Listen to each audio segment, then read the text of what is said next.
다들 공무원들이 안 넘는 게 상황로야 공감 사회기 semplicemente.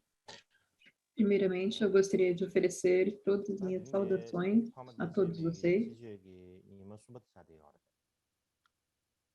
Hoje é o terceiro dia dos nossos ensinamentos de primavera e área Kshema. E então hoje eu gostaria de continuar o ensinamento a respeito da autobiografia Atos Excelentes, escrita pelo oitavo Karmapa Mikyo Dorji. Continuando a partir de ontem, a partir do local onde deixamos ontem, a partir do 10º ato excelente, começando hoje com o 11º ato excelente. E ontem, quando eu estava falando do 10º ato excelente, eu primeiramente falei a respeito da prática de trocar a si mesmo pelos outros. Agora, quando nós falamos a respeito de trocar a si mesmo pelos outros, muitos de nós podemos pensar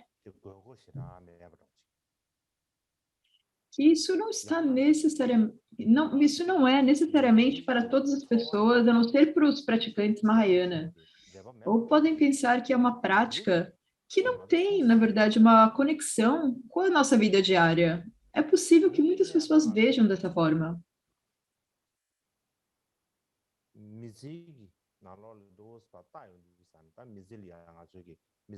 Mas, no geral, quando nós olhamos para isso, o que está acontecendo na nossa vida, como a nossa vida é de fato, por exemplo, nós temos nossos pais,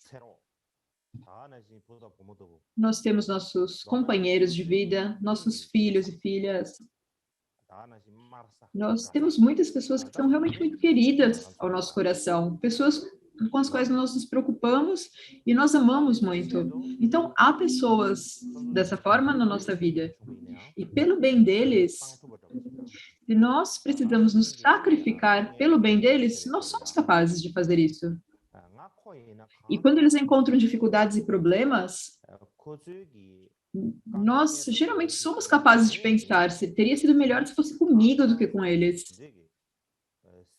E se eu puder tomar as dificuldades deles sobre mim, isso não seria maravilhoso? Nós pensamos dessa forma.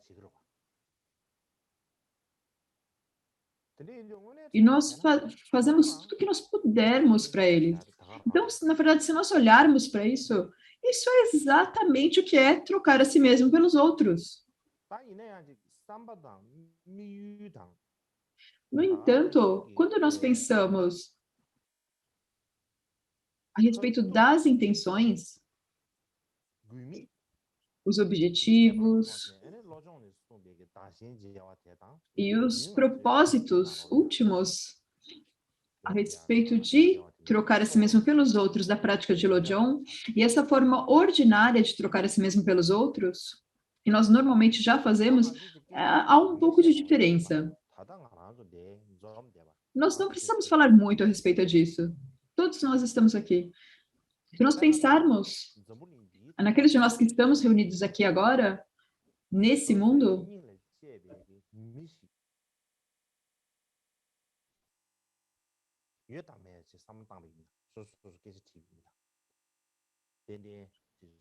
há alguém nesse mundo que é a pessoa mais querida para o seu coração? Provavelmente há alguém que é a pessoa mais querida para o seu coração nesse mundo. E se essa pessoa que você realmente se importa, um dia ela passa por uma dificuldade muito forte e ela realmente tem muito sofrimento que acontece com ela, nesse ponto, você também sente empatia por ela, você também sente o sofrimento dela, você também se sente infeliz a respeito desse sofrimento, e não apenas isso.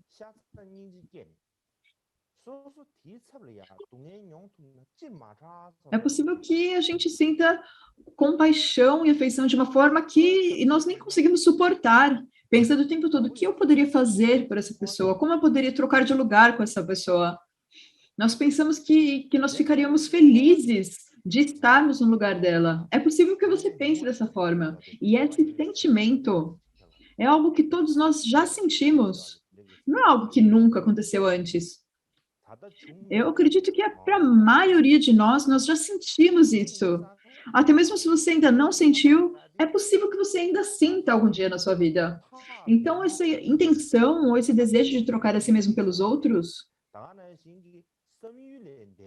não é algo que é incrivelmente distante de nós mesmos agora. E não é algo que está completamente além da nossa concepção, que nós nem podemos compreender o que significa. Todos nós, seres humanos, naturalmente sentimos isso.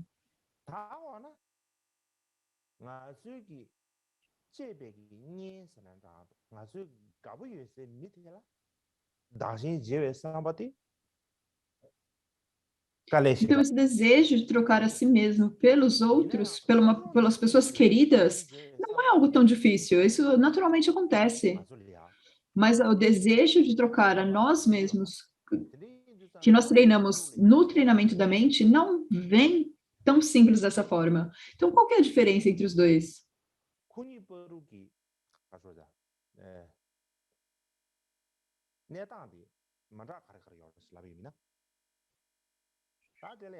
Então, qual é a diferença nessas duas situações?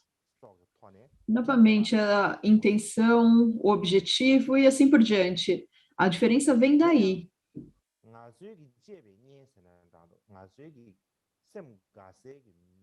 Então, quando nós pensamos nos nossos amigos queridos e nas pessoas que nós amamos mais nessa vida,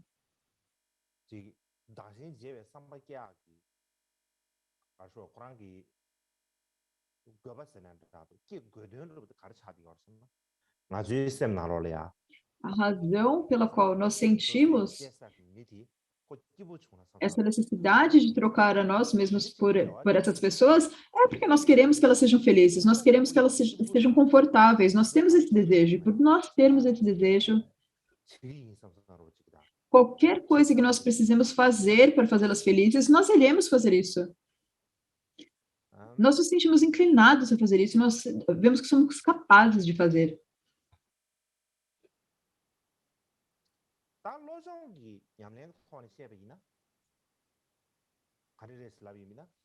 Mas como nós falamos quando falamos de treinamento da mente ou Lojong, nós temos que nós não iremos trazer apenas um ou dois seres à felicidade, não apenas para alguns seres sencientes que nós amamos, para todos os seres sencientes, nós queremos a felicidade de todos os seres, nós queremos o conforto de todos os seres sencientes. É isso que nós queremos com Lojong. E no intuito de alcançar esse objetivo, o que nós temos que fazer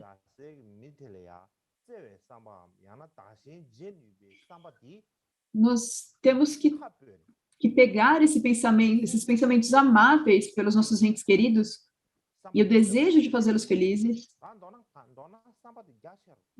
e verificar se nós podemos tentar sentir esse mesmo sentimento por todos os seres. Nós precisamos ampliar esse sentimento e estendê-lo a todos os seres sencientes. Esse desejo de trocar a nós mesmos pelas pessoas que amamos, isso deve ser feito por todos os seres, mas é claro que isso não é fácil de forma alguma. E nós entendemos por que isso não é tão simples. E da mesma forma, quando nós olhamos o ponto crucial do treinamento de trocar a si mesmo pelos outros,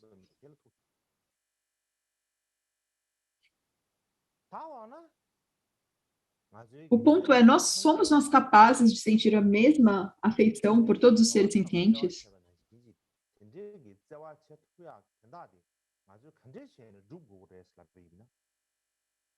Então, como que nós conseguimos alcançar esse objetivo de sentir o mesmo tipo de amor por todos os seres sencientes, daquele amor que sentimos por aqueles que estão próximos de nós? Essa é uma grande pergunta.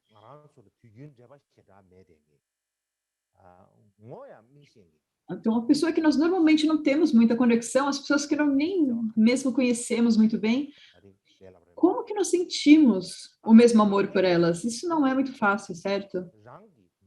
Ou ainda é pior a situação, as pessoas que você nem mesmo gosta.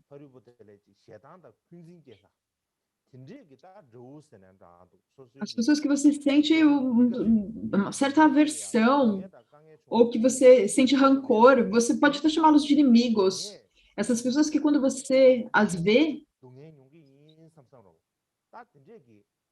quando você vê essas pessoas, você pensa, você vai pensar que você é capaz de sentir sofrimento no lugar dela? É muito difícil sentir isso.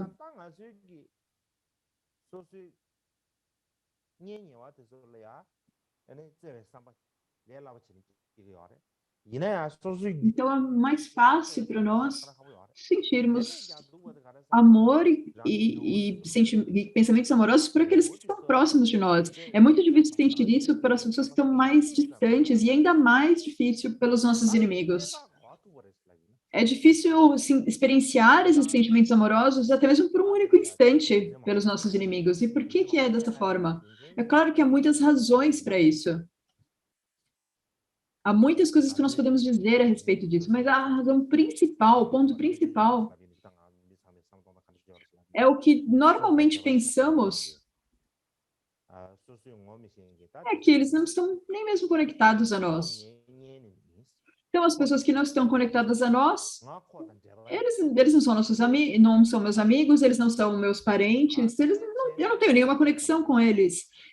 Então, por que que eu me colocaria em situações problemáticas por eles? Por que eu passaria por dificuldades por eles? É assim que nós sentimos. E então, se a outra pessoa é seu inimigo, é ainda mais difícil. Você pensa, por que eu sentiria amor por uma pessoa assim? Nós pensamos dessa forma. E do mesmo jeito, não apenas é assim que acontece. Nós começamos a pensar no fundo da nossa mente que sim, eles foram nossas mães em uma vida, nós podemos reconhecer isso. E se você tiver filhos, vocês podem pensar que os seus filhos são mais importantes que você mesmo. Mas os seres sencientes que você não conhece, ou você pensar em cavalos e animais, ou em inimigos, por que que você se sacrificaria pelo bem deles?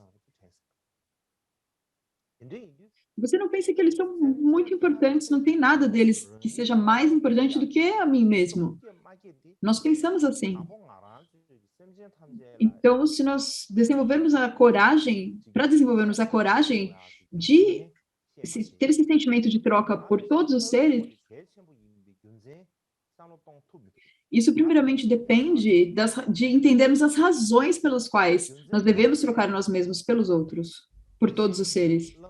E por causa disso, o Geshe Laritampa, ele diz que a primeira etapa dos seus 8 versos do treinamento da mente, que nós devemos treinar para estimar todos os seres sencientes como mais importantes do que uma joia que realiza todos os desejos.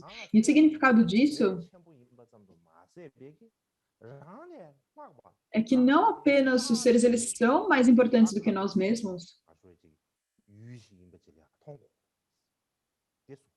mas nós pensamos realmente vê-los como uma fonte, uma base daquilo que é mais importante. Quando nós dizemos que todos os seres sencientes são importantes, nós podemos falar isso, mas nós precisamos pensar a respeito das razões para isso. E a razão principal para os seres sencientes eles serem mais importantes do que nós mesmos é que sem os seres sencientes não há como nós reunirmos méritos e nem mesmo purificarmos obscurecimentos. Não há como alcançar a budeidade sem os seres. Por exemplo, se nós precisamos ir ao andar de cima, nós precisamos andar e pegar uma escada. Sem uma escada, nós não conseguimos ir para o andar de cima. E da mesma forma, os seres sencientes, eles são como uma fonte para nós reunirmos méritos e acumulações. Então, desse ponto de vista, eles são extremamente importantes.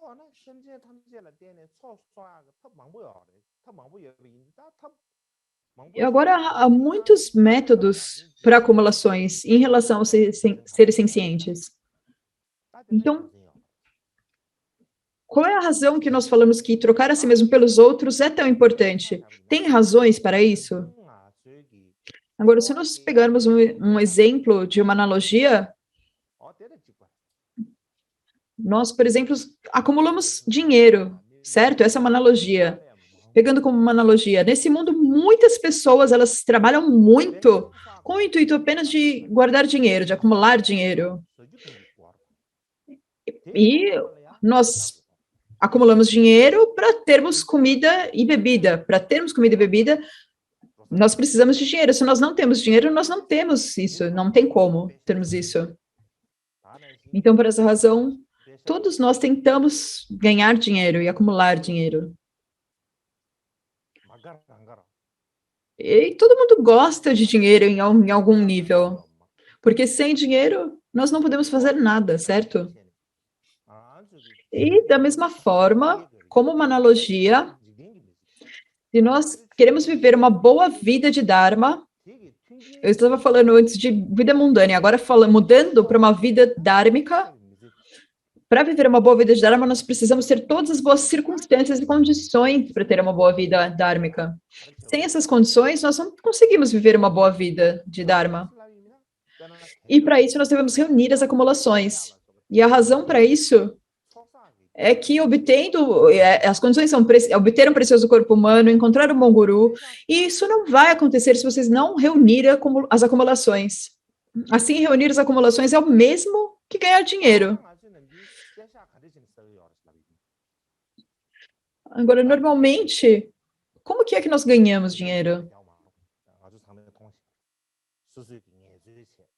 Nós não precisamos explicar isso muito. Todo mundo sabe, você trabalha, você faz negócios, você faz diversas coisas para ganhar dinheiro e para guardar dinheiro.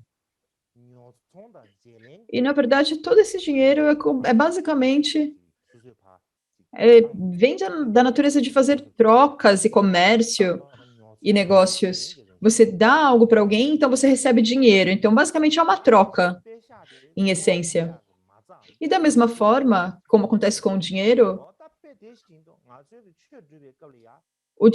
é a principal fundação para ter uma boa vida. E da mesma forma, quando você pratica, a principal base são as duas acumulações de mérito e sabedoria. Então, como nós reunimos as acumulações? A maneira como nós reunimos acumulações é a mesma de quando nós acumulamos, ganhamos dinheiro. Nós precisamos fazer uma troca no intuito de fazer essa acumulação. Nós precisamos fazer trocas. E a melhor forma, o melhor método para fazer isso é praticar ou trocar a si mesmo pelos outros.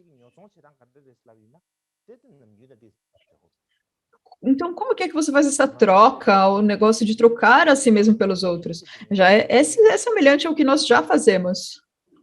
Nós tomamos o sofrimento dos outros, então nós compramos o sofrimento dos outros, então nós vendemos a nossa felicidade para os outros. É como essa transação comercial, essa é uma troca.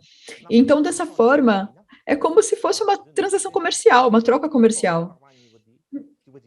Funciona da mesma forma. E ganhar dinheiro e reunir as acumulações funciona da mesma forma. Mas é claro que dinheiro ele é baseado nessas coisas externas, mundanas. E acumular e reunir as acumulações é baseado na sua mente interna. E ganhar dinheiro é apenas serve para essa vida. Na próxima vida não ajuda em nada. Agora, reunir as acumulações, isso é para todas as nossas vidas, para todas as nossas vidas futuras. Essa também é uma grande diferença. E uma outra diferença é que normalmente quando nós trabalhamos e temos dinheiro,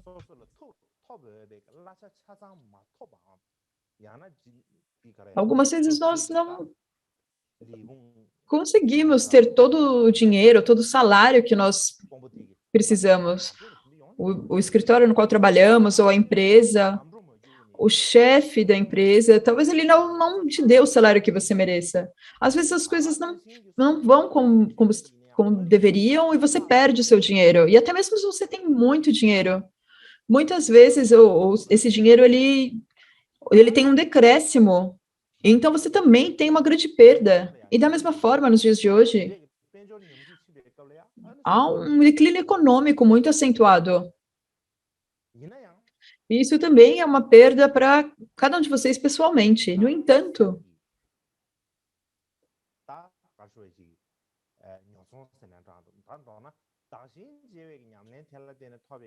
quando nós pensamos na troca da nossa mente interna, enquanto nós estamos fazendo as acumulações de mérito e sabedoria, quando fazemos essa troca, e você consegue pegar tudo que você quer, às vezes você também não consegue, você pega só uma parte disso. Mas o valor do seu mérito e das suas acumulações também podem declinar, porque causa e efeito é infalível. Você pode reunir as acumulações. Reunir as acumulações é algo muito mais estável e melhor do que ganhar dinheiro. E, além disso, o dinheiro externo também tem um limite. Por exemplo, se uma pessoa tem muito dinheiro, isso significa que ela precisa tirar o dinheiro de outras pessoas. Quando as pessoas muito ricas no mundo ganham mais dinheiro, como que elas ganham tanto dinheiro? Não, elas pegam das pessoas mais pobres. Eles gradualmente se tornam mais ricos e outras pessoas precisam gradualmente se tornar mais pobres. Agora, quando você reúne as acumulações, você não precisa se preocupar com isso de forma alguma.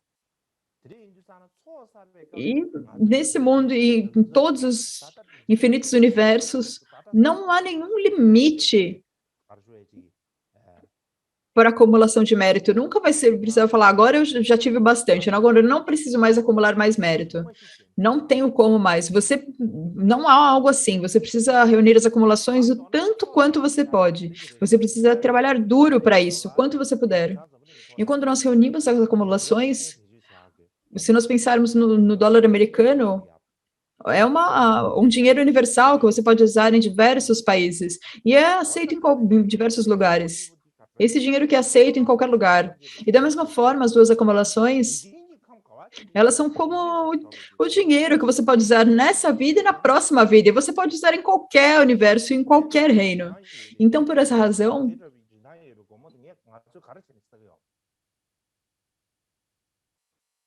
por que nós estamos ganhando esse dinheiro que nós precisamos para essa vida e para a vida futura? Essa é uma coisa que nós precisamos pensar a respeito.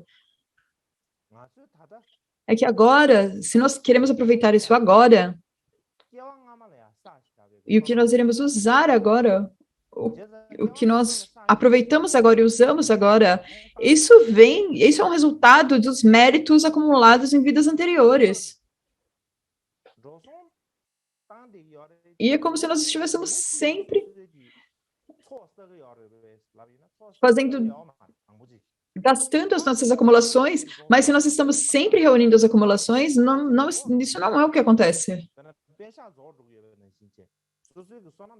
Mas se nós estamos sempre gastando as acumulações, da mesma forma que o dinheiro, você também uma hora fica sem, você também pode ficar sem mérito. E por essa razão, agora, nesse momento, quando nós temos reunimos um pouco de das acumulações, nós precisamos continuar fazendo o que nós pudermos para crescer isso exponencialmente. Porque se você falir, depois é muito difícil você voltar do zero, porque você precisa começar a investir do zero.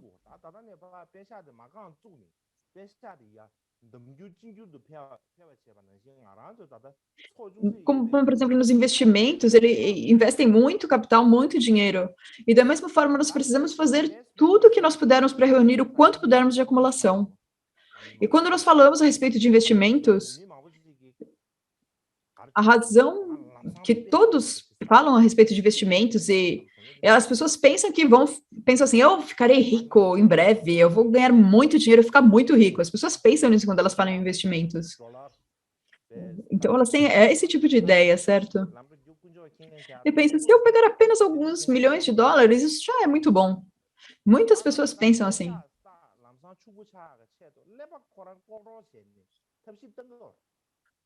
Então, as pessoas, elas trabalham muito duro e pensam continuamente que elas devem fazer tudo que elas puderem para ganhar dinheiro. Mas não importa quantas dificuldades aconteçam nessa vida, nós podemos pegar talvez um pouquinho mais. E quando nós nos comparamos às pessoas mais ricas do mundo, isso é como há bilhões de diferenças entre nós e eles, não temos nem como nos compararmos. E, na verdade, a melhor forma de se tornar rico, o melhor método para se tornar rico é nascer rico, é nascer numa família rica. Essa é a maneira mais simples de enriquecer. E se você quer se tornar o futuro Elon Musk, e você quer ser rico como ele, as pessoas dizem que um bom ou mau nascimento é como uma questão técnica. Então, há maneiras de ter um bom nascimento, um nascimento como rico, e um método deles é reunir as acumulações. Então, qualquer coisa que você queira fazer, isso vai ser possível fazer. Não há nada nesse mundo que você não há nada nesse mundo que você não obtenha por reunir as duas acumulações. Então, muitas pessoas pensam que então agora elas irão reunir as acumulações apenas para ter mais dinheiro, apenas para ficarem ricos. Então, reunir as acumulações para conseguir dinheiro, essa não é a maneira correta de pensar, porque para reunir as acumulações, ao reunir as acumulações, nós conseguimos obter coisas muito mais importantes, muito mais significativas do que dinheiro. Muitas das coisas que estão nesse mundo, elas não podem ser compradas com dinheiro. E, no final, na verdade, até mesmo se nós temos dinheiro ou não, isso também depende de mérito. Nós, enquanto seres humanos, pensamos que o dinheiro é muito importante, certo? Mas se nós pensarmos em termos vastos do universo, a situação é muito diferente. O dinheiro nem tem valor algum. Mas o poder de reunir as acumulações, isso preenche todo o espaço do universo. Isso sim traz benefícios incalculáveis. E apenas isso é capaz de eliminar todos os obstáculos e dificuldades que nós temos. Então, não há uma fonte melhor, uma maneira melhor de fazer isso do que reunir as acumulações. Então, essa é a razão pela qual nós reunimos as acumulações agora.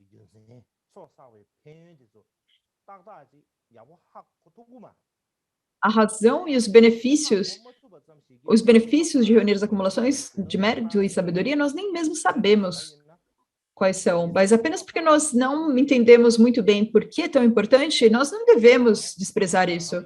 E porque se nós desprezarmos e pensarmos nisso como algo desimportante, então há o perigo de nós realmente perdermos tudo que nós temos. E por essa razão, o ponto principal daqui é que até mesmo que você nem mesmo possa agora se trocar a si mesmo pelos outros, nós podemos ao menos fazer uma visualização disso nas nossas mentes. Nós podemos trocar nós mesmos pelos outros nas nossas mentes. Apenas pensar em trocar a si mesmo pelos outros, isso já é o suficiente para reunir acumulações. E isso não é pensar apenas de uma forma casual, isso é para pensar do fundo da nossa mente, do fundo do nosso coração, com uma motivação pura. Do contrário, não há muito benefício nisso. E da mesma forma, quando nós pensamos nos objetivos de reunir as acumulações, não importa quem são os seres sencientes, pobres, ricos, seres humanos, animais, para todos os seres humanos no geral, é que nós podemos reunir as acumulações. Então, por essa razão, nós podemos dizer que os seres sencientes são aqueles que as pessoas podem ver, ou seres que as pessoas não podem ver. E nos 6 reinos do Samsara, quando nós vemos ou ouvimos falar deles,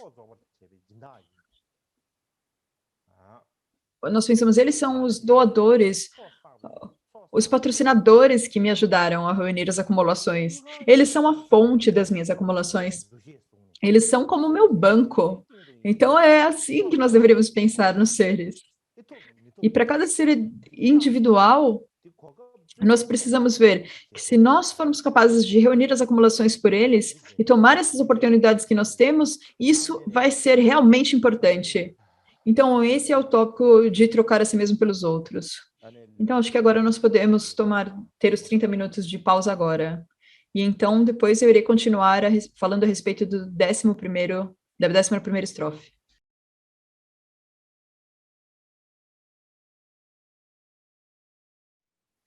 Also da shamlia dene lije juji bari shai bare da lije juji bidling subject de ma jong shubina A sample. seguir, eu gostaria de falar a respeito do 11º ato excelente. Então, primeiro, eu irei fazer um breve resumo. Da subject de kanere shubina ane kunzu chanju sem kumzu se atelia. Agora, brevemente, ele está falando a respeito da meditação na bodhicitta relativa. E há duas partes aqui: trocar a si mesmo pelos outros na meditação e tomar a diversidade como caminho na pós-meditação. Essas são as práticas de meditação e pós-meditação. Então, hoje nós chegamos ao segundo ponto, tomando a diversidade na pós-meditação. E tomando a diversidade no caminho da pós-meditação, também tem duas subdivisões, dois subtópicos.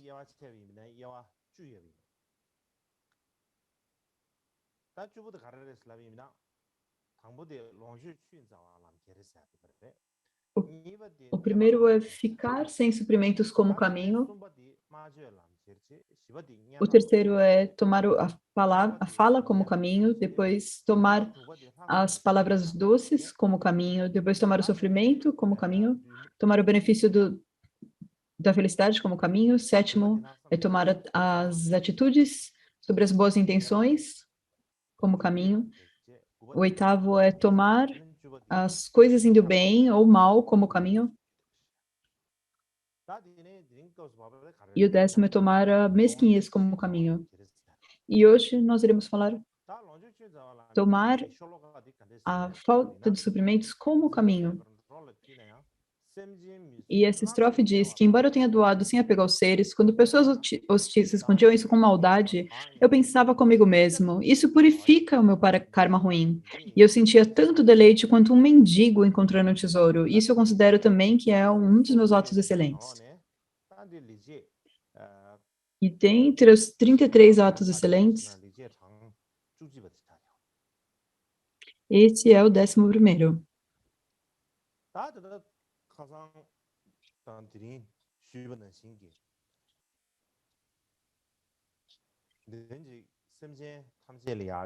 E como eu descrevi ontem e num outro dia,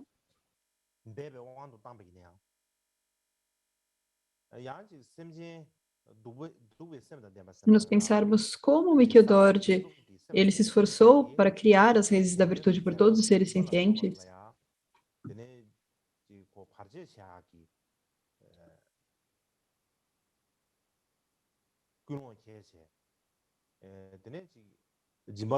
pessoas que pensam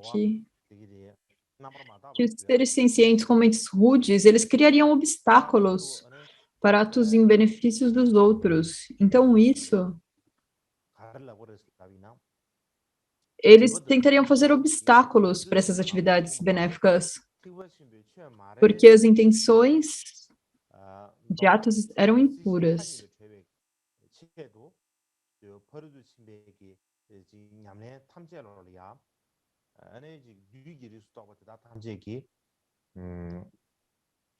Então, eles diriam que a generosidade e a disciplina, elas nunca se tornariam um caminho para a grande iluminação. E esse não é o caminho Mahayana. Então, em resumo, tudo que eles poderiam fazer para criar obstáculos,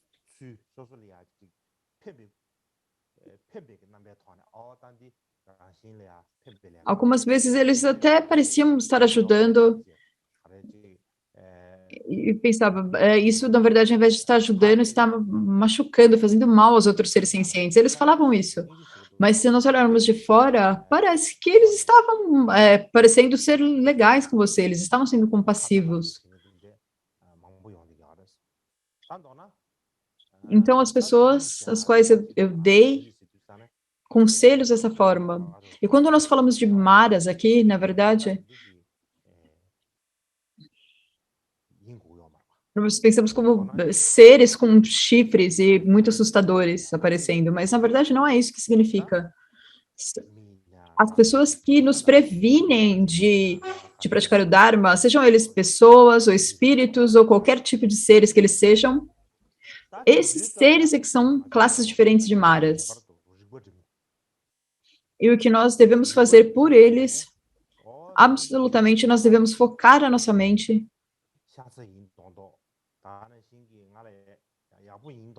e pensar, bem, eles estão fingindo ser bons comigo, eles estão fingindo me tratar bem, estão me dando esses conselhos, mas eles estão ensinando o caminho errado, eles não estão ensinando o caminho correto. É importante que nós desenvolvamos uma certeza nisso. E da mesma forma,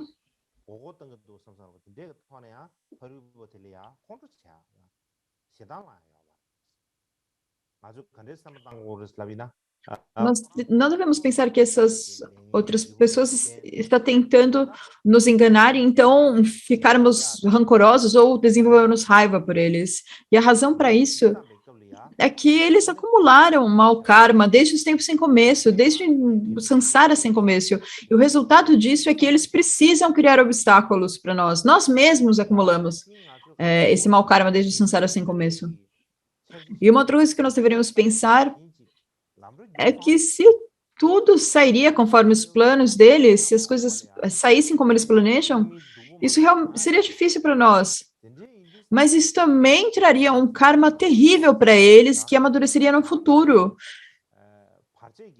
Então, não importa o que aconteça, nós temos que ter essa firmeza de não sermos influenciados por eles e desenvolvermos antídotos ainda melhores do que tínhamos antes e sermos diligentes.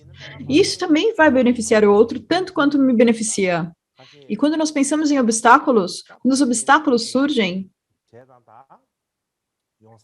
e nós falamos, eu estou tendo tantos obstáculos agora, isso não está funcionando, nós não podemos simplesmente desistir dessa forma. Quanto mais obstáculos nós temos, você precisa fazer os seus antídotos ainda mais fortes para eles. Isso também é muito benéfico para e para você e também será muito beneficial no futuro, para você mesmo e para outra pessoa.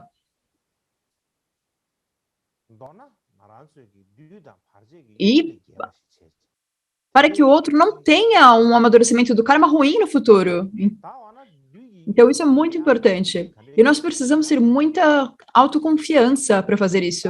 E como é que nós podemos superar os maras? Bem, o melhor método,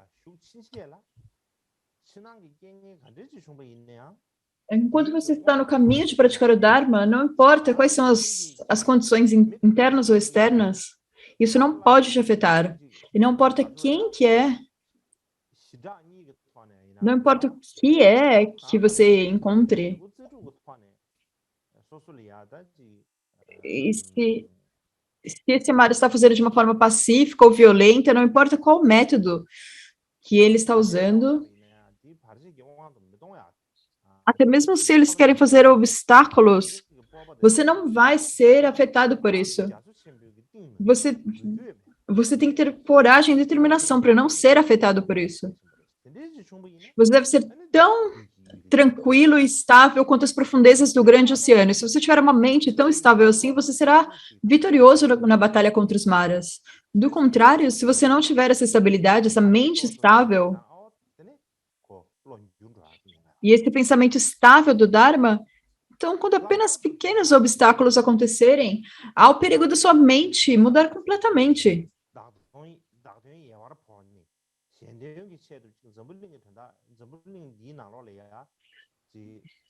Então, mesmo que muitos Budas e Bodhisattvas, eles têm uma vasta atividade pelo bem dos outros, esses Budas e Bodhisattvas, há muitos que vieram pelo bem dos outros, mas devido às faltas ou defeitos de seus discípulos, ou nós podemos resumir, porque os seres sencientes têm aflições tão fortes, e porque eles têm tanto mau karma, e devido ao poder desse karma que é tão forte, é muito difícil para os Buda, para as atividades dos Budas e Bodhisattvas realmente saírem como eles desejam. Talvez alguns grandes seres fazem atividades, mas o resultado disso não é tão poderoso devido a esse karma dos discípulos. No começo elas iniciam poderosas, mas elas podem mudar conforme acontecem, e no final já não são mais assim. E o próprio Mikio Dorji, os seus discípulos, no início, eles eram realmente indisciplinados, e os resultados do seu mau karma eram realmente poderosos. Isso foi na época que ele viveu. Então, e não importava o quão disciplinados eram os seus discípulos, eles tinham as bênçãos de se engajarem ainda mais com a mesma força de compaixão e as mesmas bênçãos. Então, o Mikio Dorji, ele mesmo, para os seus discípulos e atendentes e pessoas, havia muitas pessoas em volta dele, e haviam pessoas boas e pessoas ruins também. E dentre esses, talvez, nós podemos dizer que havia mais pessoas ruins. Mas para todos eles, em termos de coisas materiais, ele era extremamente generoso com todos eles.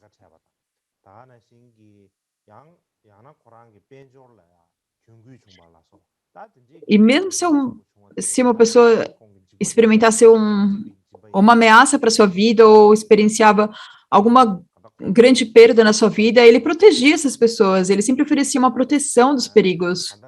E ele beneficiava os discípulos de forma material e também dármica, e era sempre muito bondoso a todos eles.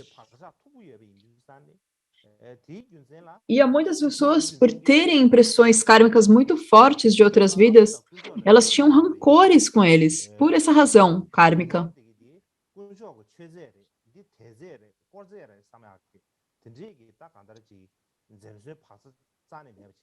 E todas as coisas que eram oferecidas aos gurus e as três joias,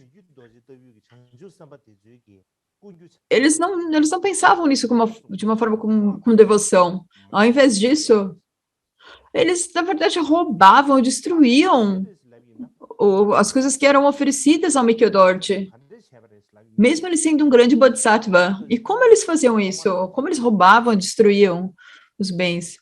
É que o Mikio Dorji, ele mesmo, antes dele ser identificado como um tulku do Karmapa, havia 2 acampamentos diferentes e 2 candidatos diferentes, e estava sendo disputado pelos 2. As pessoas do Karma Ganchen, a maioria dos trabalhadores do grande acampamento, eles eram apoiadores do candidato que não era a real encarnação do Karmapa, eles não apoiavam o Mikio Dorji. Então, o Mikio Dorji, ele foi escolhido e ele foi entronizado como Karmapa. E quando ele foi entronizado nessa época, nesse momento, essa é a época da dinastia Ming, e o Karmapa Mikio Dorji tinha uma excelente conexão com o imperador. Os Karmapas tinham uma excelente conexão com os imperadores. E então o imperador, ele enviou muitas riquezas e joias para serem oferecidas ao Mikio Dorji quando ele foi entronizado. E também nessa época, no grande acampamento, ele tinha muitas riquezas. A Karma Kadya estava florescendo enormemente nesse período. E as pessoas faziam oferendas muito grandes. Então, nessa época do Mikio Dorji, ele não tinha nenhum apego a nenhuma dessas riquezas. Ele dava tudo isso para os seus alunos, seus discípulos e para as pessoas em volta dele. Por exemplo, se uma pessoa dissesse para ele, há um atendente comum, um aluno comum, e ele deu como 1000 tijolos de chá. No Tibete você tem como esses tijolos de chá que estão embrulhados em bambu. E é desse tamanho, certo? Então, e ele dava para todos 1000 tijolos de chá.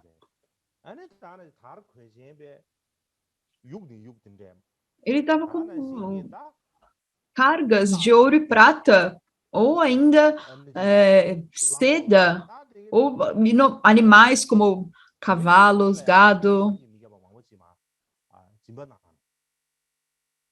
E ele dava uma quantia incrível para todos que estavam perto dele. Ele dava para cada pessoa individual que estava próxima dele. E qualquer pessoa comum do seu séquito recebia o suficiente como se fosse uma oferenda para um grande líder. Então ele realmente era muito generoso com as pessoas, mas o Mikidord, ele mesmo, ele nunca disse, eu te dei um grande presente, eu te fiz uma grande oferenda. Ele nunca disse isso para ninguém. No entanto,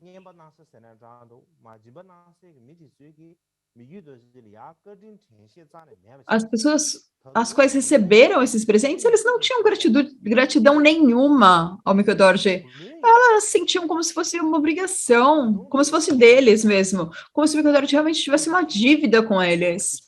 E aí estavam sempre pensando, o que mais eu posso pegar? O que mais? Será que eu posso obter mais alguma coisa? Era assim que elas pensavam.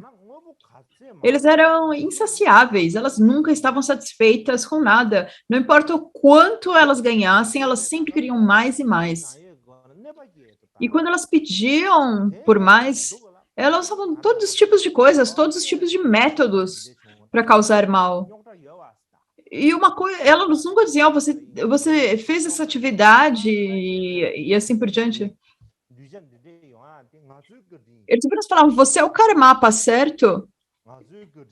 E eles diziam, e a razão pela qual você é o Karmapa, e você é assim tão poderoso, somos nós. Nós somos responsáveis. Você não sabe fazer nada, nós é que somos responsáveis por quem você é. Sem nós, você nem saberia fazer nada, nem saberia resolver as coisas. Então, muitas pessoas diziam isso ainda para ele. E as pessoas outras ainda ameaçavam ele. Melhor que você me trate bem, senão você vai se arrepender. As pessoas falavam dessa forma com o Mikidord. E ainda outras pessoas ainda diziam elas diziam que eu vou destruir os monges. Elas diziam, eu vou destruir e causar mal a todos os monges.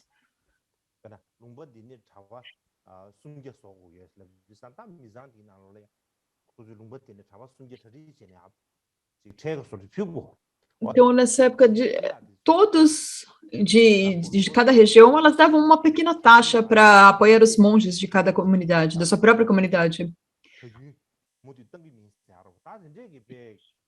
Isso era como um imposto. E elas falavam, então nós não vamos deixar ninguém mais mandar nenhuma taxa, nenhum imposto para ajudar os monges. Elas falavam isso. Então elas não tinham nenhuma gratidão por ele. E se nós pensarmos bem a respeito disso, isso é algo que alguém deveria ficar bravo com isso, ele deveria ficar nervoso com isso. Mas o Mikidord, a maneira como ele via isso, ele via assim, se essas pessoas estão me tratando dessa forma assim, é porque no passado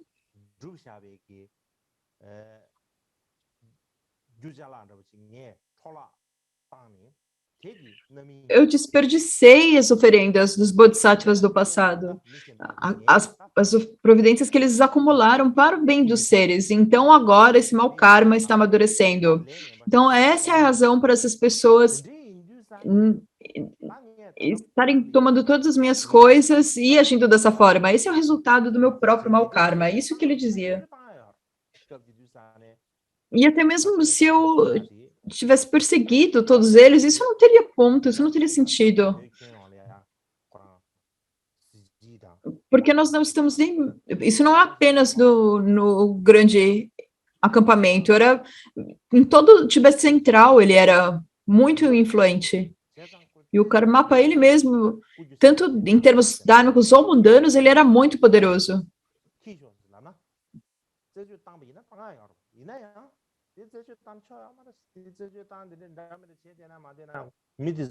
E ele podia fazer o que ele quisesse, mas ele não fazia porque ele não via sentido nisso.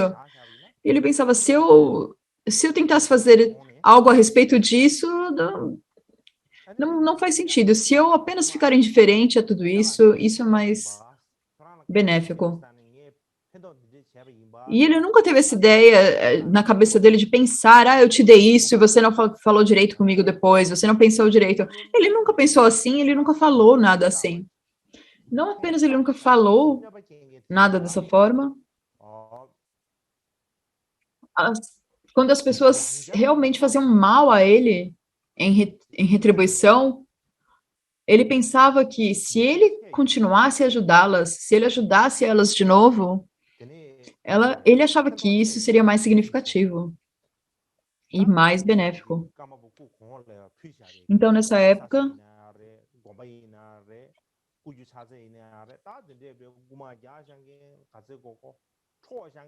se tivesse um monastério e locais onde as pessoas faziam oferendas, muitas pessoas tomavam tudo que elas podiam, todas as oferendas, elas pegavam as joias e roubavam tudo. E ele não podia fazer nada a respeito. Ele continuava se importando com elas e cuidando delas com o mesmo amor de antes. E mesmo quando ele olhava para essas pessoas nos olhos, ele apenas os olhava com amor, olhava bem, ele nunca olhava como de canto de olho e sentindo qualquer repulsa por elas.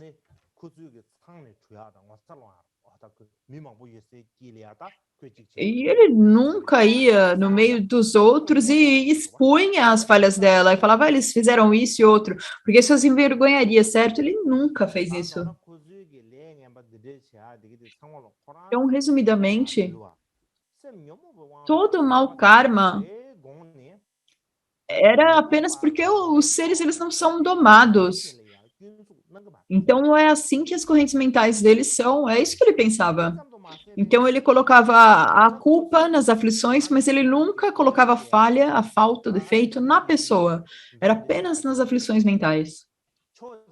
E da mesma forma, quando ele via que as pessoas tinham feito mal e roubado coisas deles, ele via que isso era uma ótima oportunidade para purificar o seu karma passado, as suas dívidas kármicas. E também elas estariam dando instruções em como as coisas materiais não são importantes e não têm essência. Portanto, ele falava que elas não são diferentes de um Buda. Ele pensava que essas pessoas eram os amigos espirituais verdadeiros, eram os professores verdadeiros. Não apenas ele pensava isso, não era algo que ele apenas dizia, ele realmente dizia para si mesmo, ele realmente falava isso para os outros.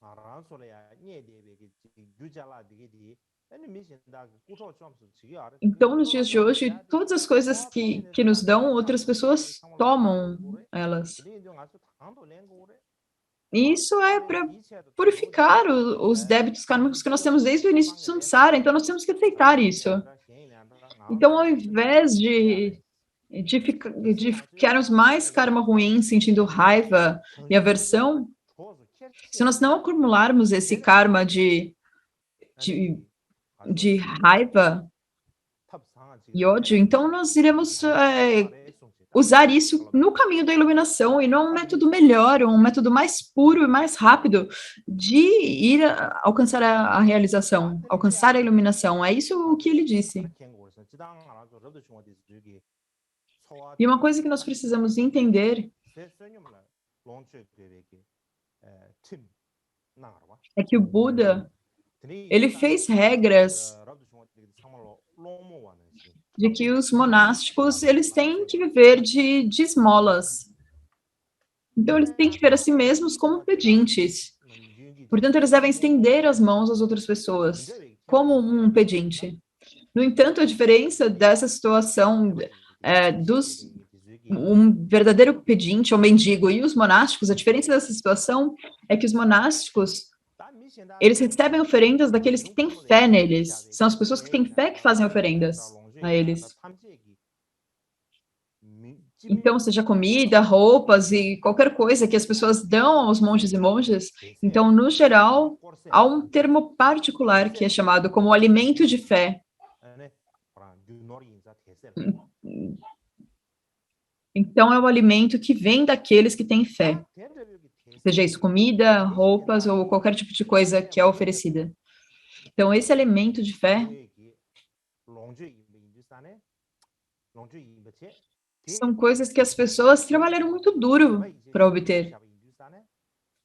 E porque elas têm fé e devoção nos monásticos, então os monásticos que recebem isso, essas oferendas, eles também precisam considerar essas coisas que eles receberam como muito importantes. E a razão para isso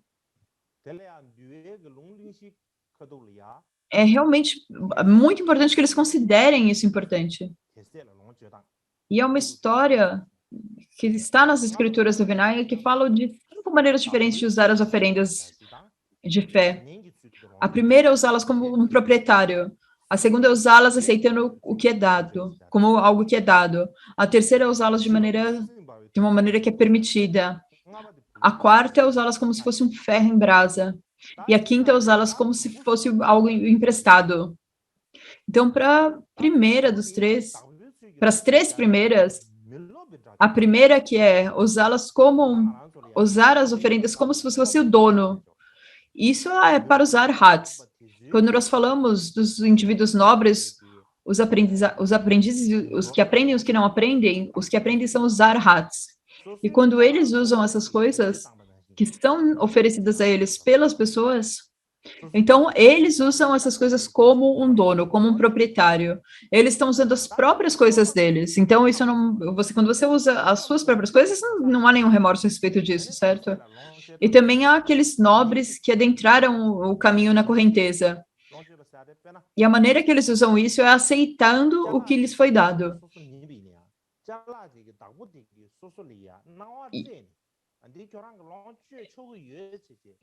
Isso funciona como é o próprio dono que deu isso para você, fez uma oferenda, então você está permitido de usar. Então, essa é a maneira como aqueles que adentraram no caminho, eles podem usar as oferendas. Mas até mesmo se você é um indivíduo comum, não é um ser nobre, mas é apenas um indivíduo comum que tem disciplina, e é alguém que pratica meditação e também faz recitações de textos.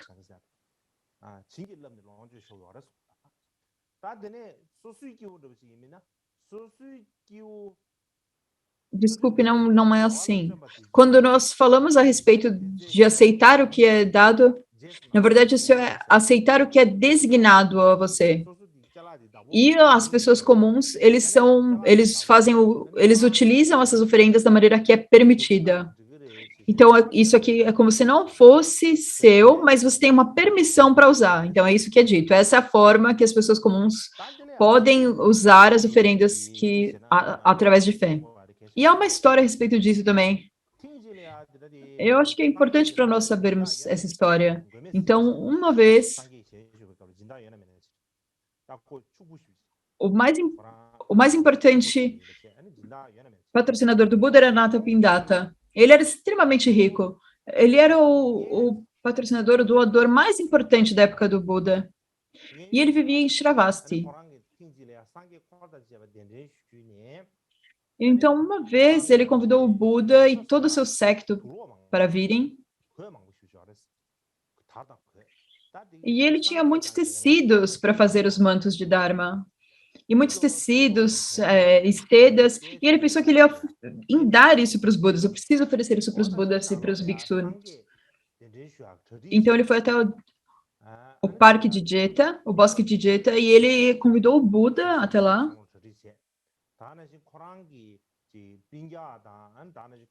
E ele fez um local para o Buda sentar, e ele convidou, então, todos os seus parentes, seus amigos, e ele também convidou... E ele fez um belo banquete para o Buda e para o seu séquito, e quando ele convidou, nesse momento, quando ele convidou o Buda e o seu séquito, o Anatta Pindada, ele perguntou uma questão ao Buda, e o que ele perguntou foi, nesse mundo,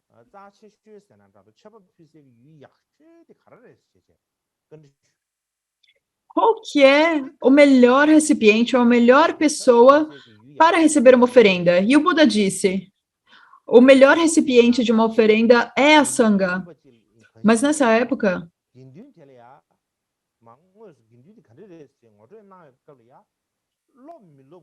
quando ele estava apresentando isso, quando nós falamos dos diferentes tipos de indivíduos, o indivíduo que está aprendendo e o que não está aprendendo, que é o Arhati, aquele que entrou na correnteza, que são as pessoas que já eliminaram as aflições até um certo ponto, ou as que já eliminaram totalmente as aflições. E esses são os seres que ele primariamente estava falando. Ele apenas falou a respeito desses seres. Então, ele estava falando apenas dos indivíduos nobres. Se você der oferendas a esses dois tipos de indivíduos da Sangha, então eles são os melhores recipientes. E se você fizer oferendas para eles, então essas oferendas elas gerarão um ótimo resultado. E quando ele pensou nisso, ele ficou muito entusiasmado. Ele pensou que agora ele sabia exatamente para quem ele poderia fazer as oferendas. Ele ficou muito inspirado e então ele imediatamente ele começou a fazer oferendas à Sangha. Ele pegou todas as sedas e todos os tecidos nobres e começou a oferecer à Sangha. E disse aos bhikshus: vocês são os melhores recipientes. Vocês são dignos das minhas palmas unidas. Vocês são dignos da minha prostração. Vocês são o mérito insuperável, o campo de mérito insuperável. Então, vocês são os mais maravilhosos recipientes para oferendas. Por isso, eu estou oferecendo esses tecidos, essas sedas, e qualquer tenha sido, eu não sei exatamente qual era o tecido, mas qualquer tenha sido esse tecido nobre que ele ofereceu à Sangha. Esse foi um evento que aconteceu nessa época. E não era qualquer um nesse secto que realmente tinha sido capaz de eliminar as aflições e alcançado o estado de Arhati. Havia alguns poucos que haviam alcançado o estado de Arhati, alguns que tinham eliminado algumas aflições, algumas que apenas parcialmente tinham eliminado algumas aflições. Então, alguns tinham algumas qualidades. Eles pensavam, nós temos algumas qualidades. Mas o Buda sempre nos dá o conselho, eles estavam pensando, de que nós sempre precisamos praticar a virtude. E nós devemos esconder as nossas qualidades.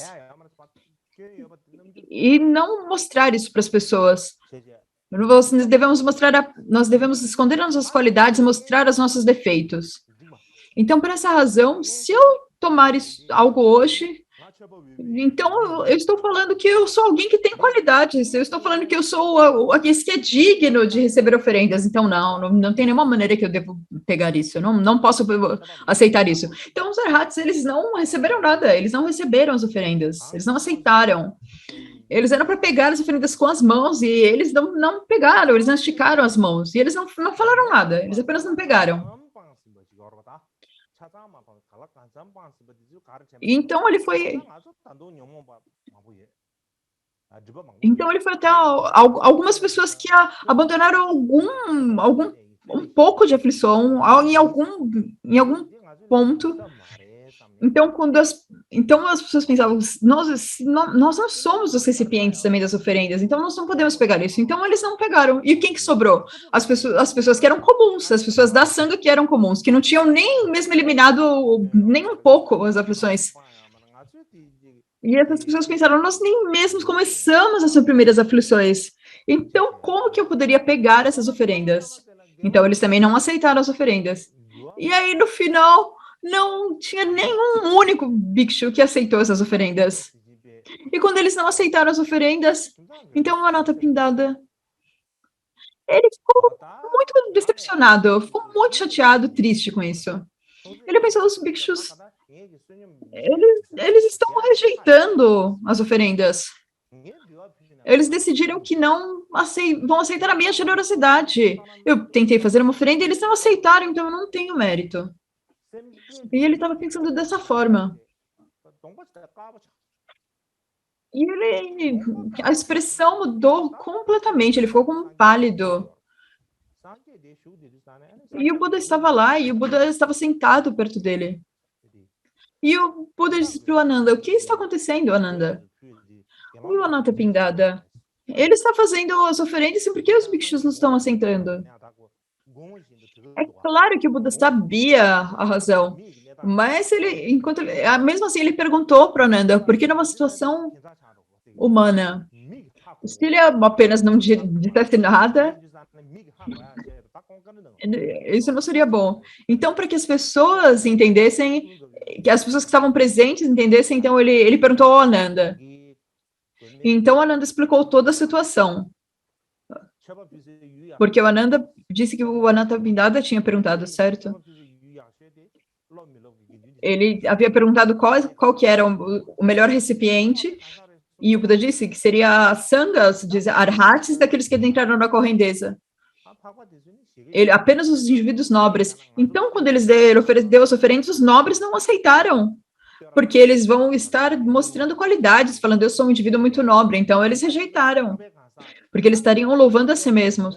Outros que apenas eliminaram parcialmente as aflições,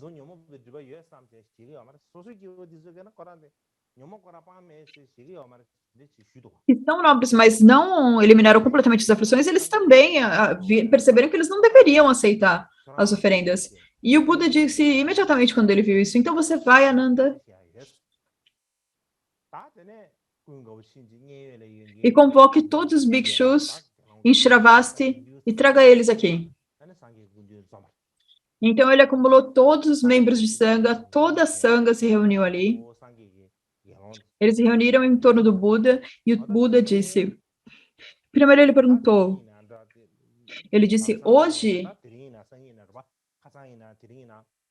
ou foi no dia seguinte, eu não sei exatamente, mas enfim, o Buda disse,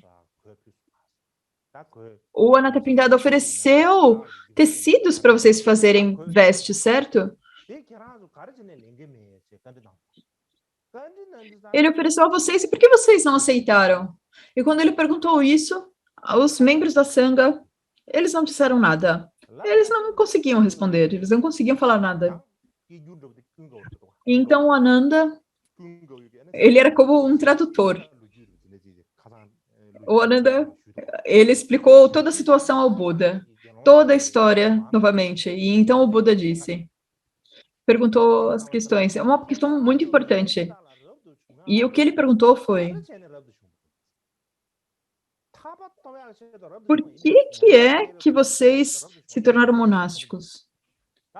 Vocês fizeram isso para atingir a liberação ou para atingir o nirvana? Então, o que isso mostra é que a razão pela qual para que vocês vão se tornem um monge é pela liberação e pelo nirvana, senão por isso é por comida e roupas. Há pessoas que se tornaram monásticos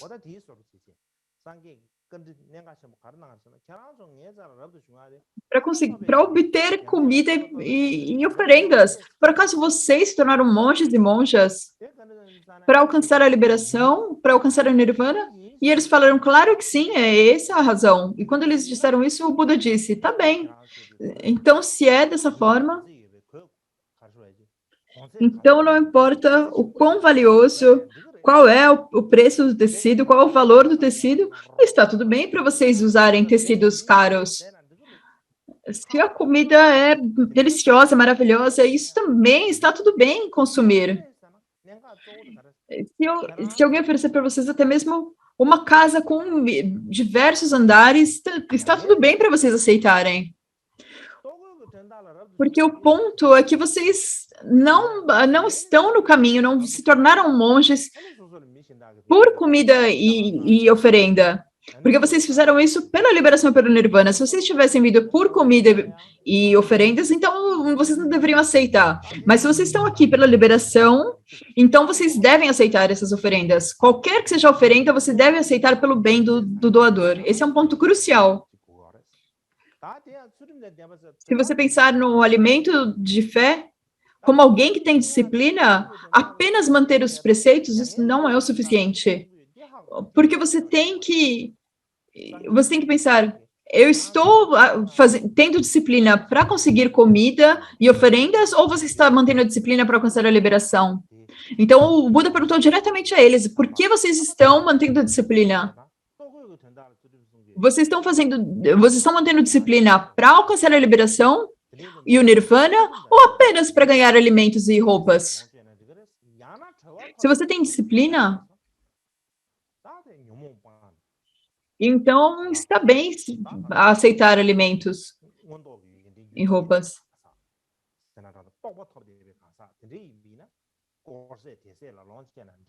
Você é alguém que tem realização? Se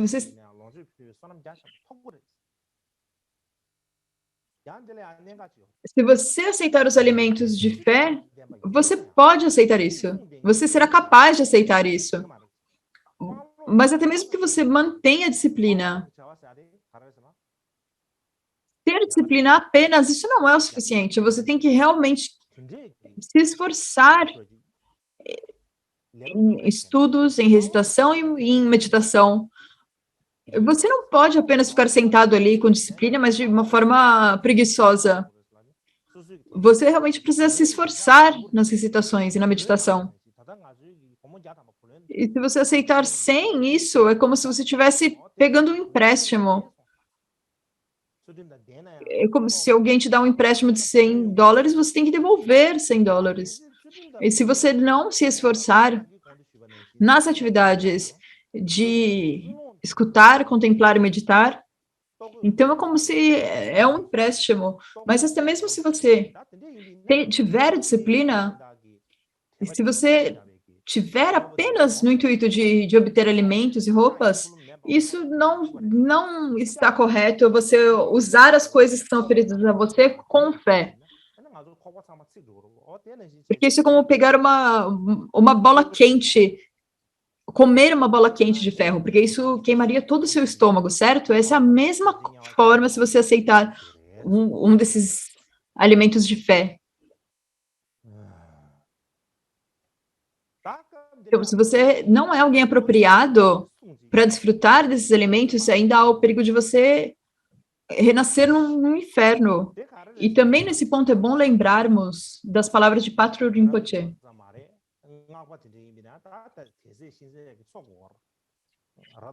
Porque mesmo se nós somos monásticos, tantricas ou leigos, ou se você é um monge, uma monja, todos nós,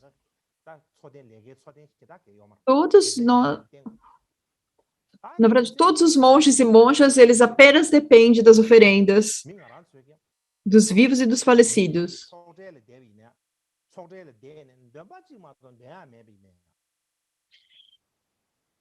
Mas se você está sentado numa fileira do puja e não está nem mesmo recitando o texto, e quando você recita um texto, você precisa focar a sua mente. E você não deveria falar a respeito de mais nada. Nem pensar a respeito de mais nada. Você deveria apenas recitar e ficar em silêncio e focado. Se você ficar falando ou pensando em coisas insignificantes, em coisas fúteis, se você ficar misturando a recitação do mantra com uma tagarelice comum, isso não tem nenhum sentido. E, em particular, ao recitar rituais para os falecidos, durante os rituais de bardo e assim por diante, durante esse momento que os patrocinadores pensam, é que alguém que eles amam faleceu. E as pessoas, elas estão no bardo, e porque ela está no bardo,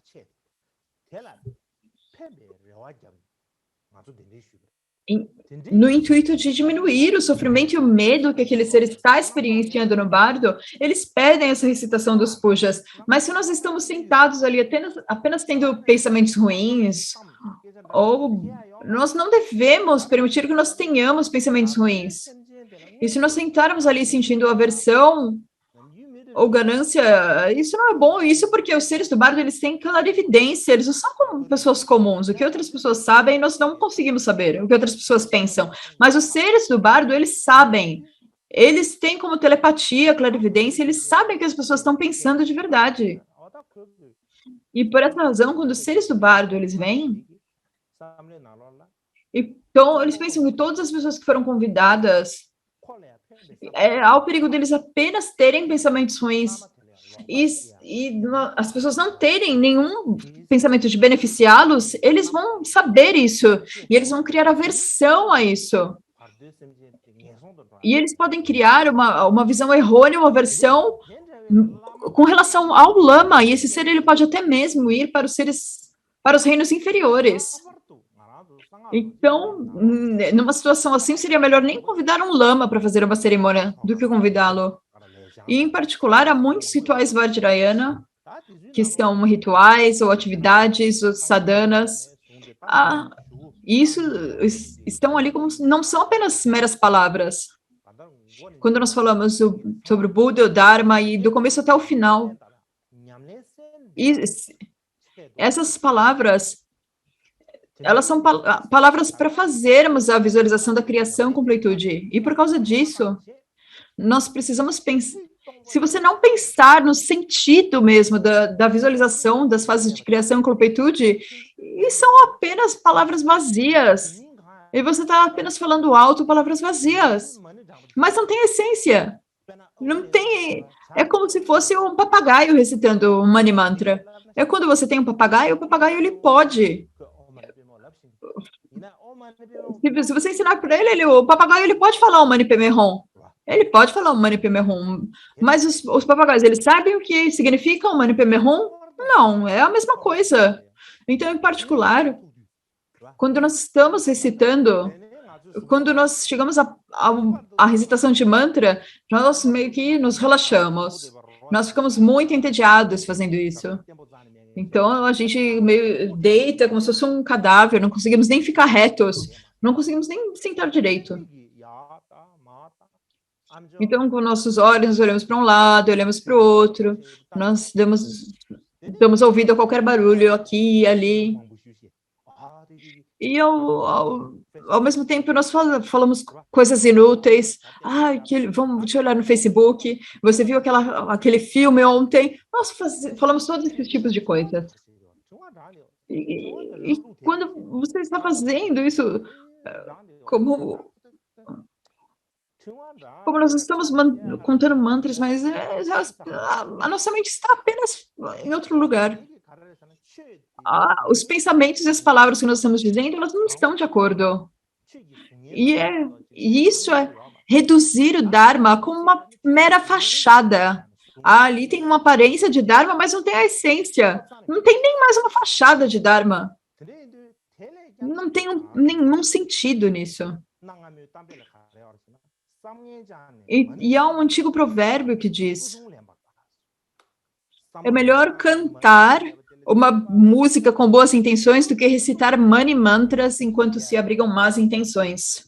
Então, se você recitar manis com más intenções, é melhor que você cante qualquer música com boas intenções. Sejam lamas, monges, monjas, quem quer que seja. Enquanto nós estamos recitando um puja, nós não podemos pensar, quantas oferendas eu recebi hoje, o quão bom estava o chá. Ele recebeu 2.000, nós recebemos 2.000. Estou sempre contando as oferendas, ou pensando, qual estava o chá hoje? Agora nós não pensamos tanto a respeito de chá, nós pensamos o quão enriquecido estava o chá, se ele estava bem enriquecido, estava bom. Se não, a gente diz que o chá estava como água. E também a respeito do pão, nós pensamos, certo? Pensamos, o pão era muito fino? O pão estava muito bom hoje. Se nós pensarmos a respeito de tudo isso, não tem sentido. Qual é o ponto de fazer isso? Nós estamos fazendo puja para comer pão, ou para receber um chá, ou para receber oferendas? Nós estamos fazendo puja para oferecer benefício aos outros. E, portanto, quer nós estejamos fazendo isso para um vivo ou para falecidos, isso realmente é um ponto crítico. Eles estão num lugar horrível nesse momento, eles estão nos tomando como uma fonte de refúgio. E eles depositam as esperanças em nós, e nós estamos desperdiçando essas esperanças. E isso não é correto em termos de causa e efeito kármico. Nós deveríamos pensar com nós mesmos que eles serão profundamente infelizes e motivados pela bondade amorosa. E então nós devemos fazer o quanto pudermos para fazer as práticas de criação e completude. Mesmo se nós soubermos apenas recitar o Mani Mantra ou apenas o Sutra entre as sessões, nós devemos fazer isso com uma motivação de beneficiar a outra pessoa.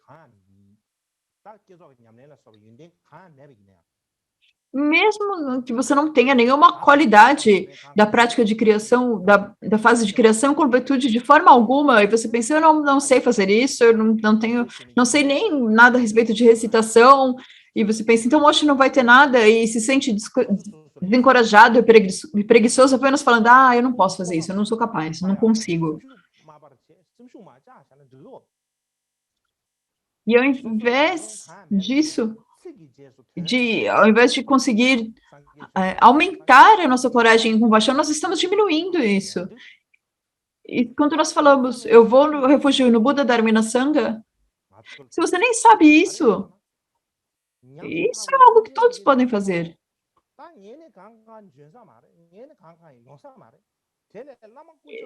E alguém pensa, eu não consigo fazer nada, mas pelo menos ir se refugiar no Buda, no Dharmina Sangha e nos gurus e pedir para que eles cuidem dos seres, por favor, que eles cuidem desses seres, se você suplicar do fundo do seu coração aos gurus e às três joias, devido à compaixão das três joias, porque eles são a fonte de refúgio, eles são causa e resultado infalível de benefício.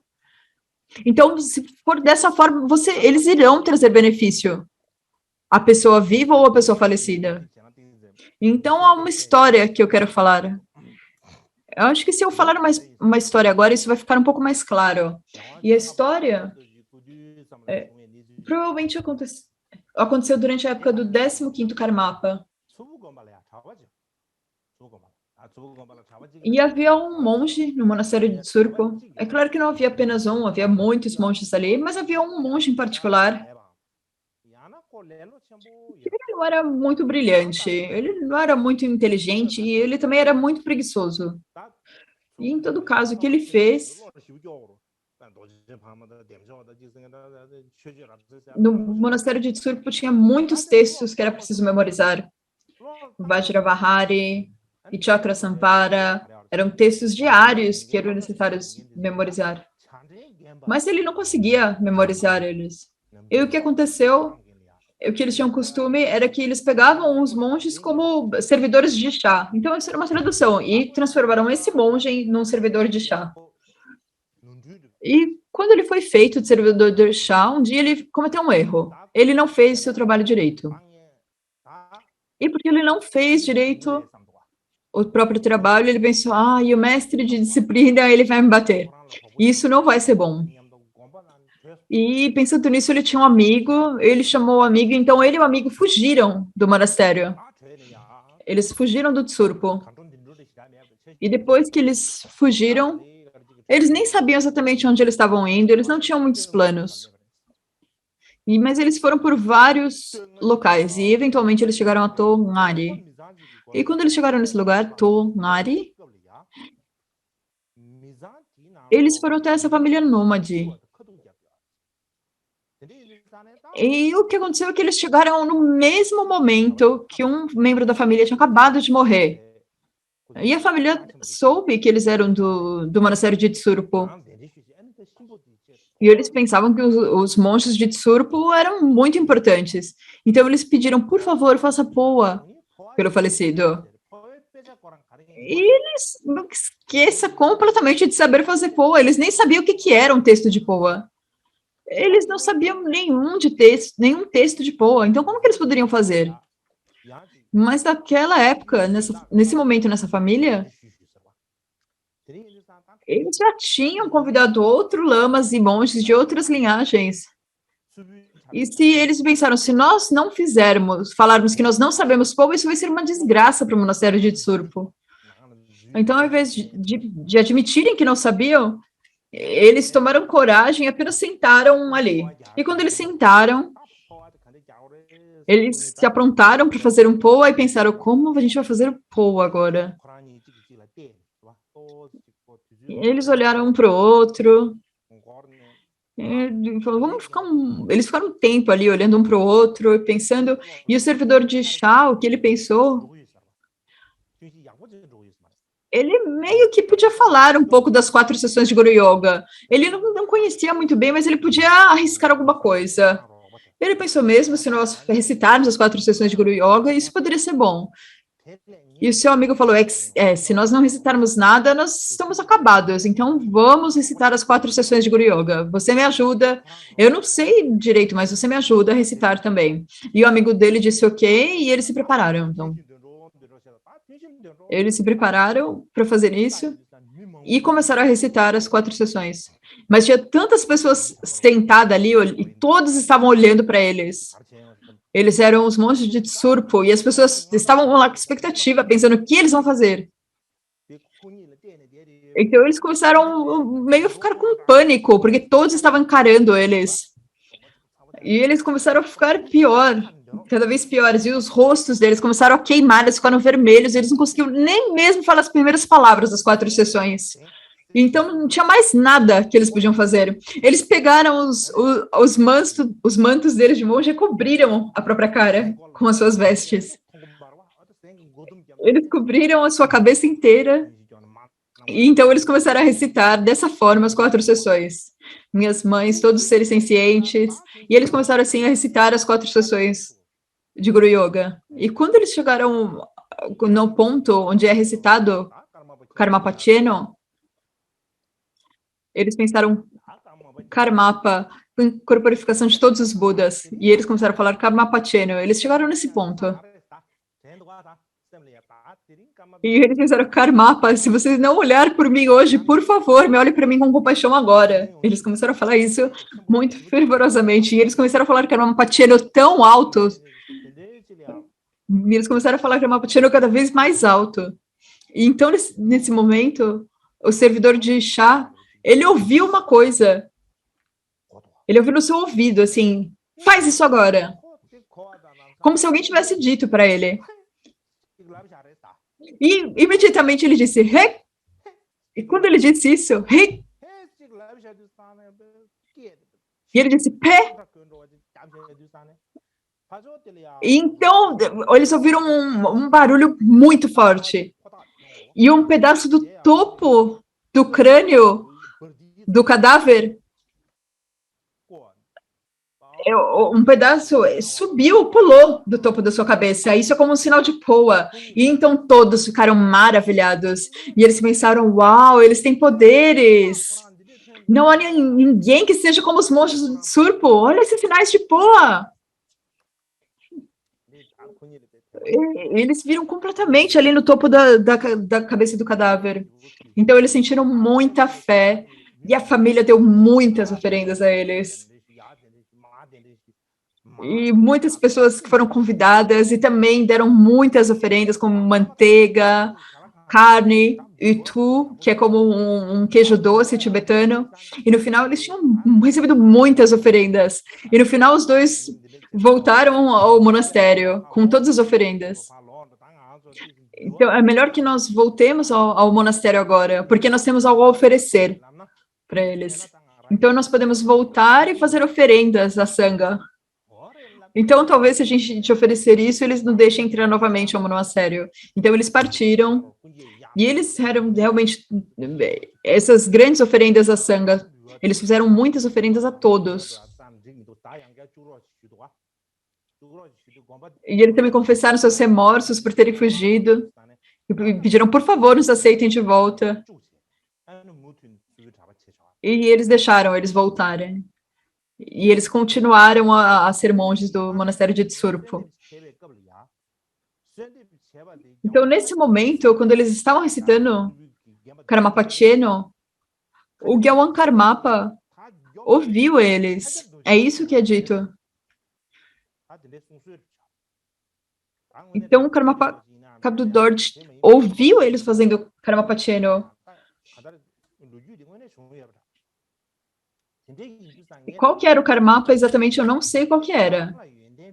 Se era o Kakyabdorji ou se era outro Karmapa, eu não sei. Mas o que isso está dizendo é que mesmo que você não tenha nenhuma qualidade, nenhuma habilidade, se você reza para o Guru com pensamentos puros, com intenções puras, você vai ser atendido. Então, uma coisa mais importante é que nós devemos fazer tudo o que nós pudermos para ver se nós podemos ajudar os seres sencientes. Fazer isso é realmente muito importante. Mas, no lugar disso, algumas pessoas elas ficam pensando em causas e efeitos kármicos. E elas pensam, eu não vou receber as oferendas. Eles se recusam, especialmente a receber oferendas de falecidos, pensando, eu não posso aceitar oferendas. E eles não aceitam e também nem recitam nada, mas isso é algo muito extremo. Isso é como pensar apenas no seu próprio benefício. Na verdade, é colocar você mesmo na frente dos outros, isso. Agora, se você sabe pensar a respeito das coisas, mesmo que você não tenha nenhum poder, nenhuma habilidade, devido às bênçãos da linhagem e dos gurus, você tem fé no seu guru raiz e nos gurus da linhagem, e se você suplicar a eles, isso vai te trazer benefício. Do contrário, se você não dizer até que eu não posso aceitar nada, nenhum alimento de fé ou oferendas dos falecidos, isso é muito esse extremo. Isso é o suficiente para hoje. Nós agora iremos recitar as preces de dedicação.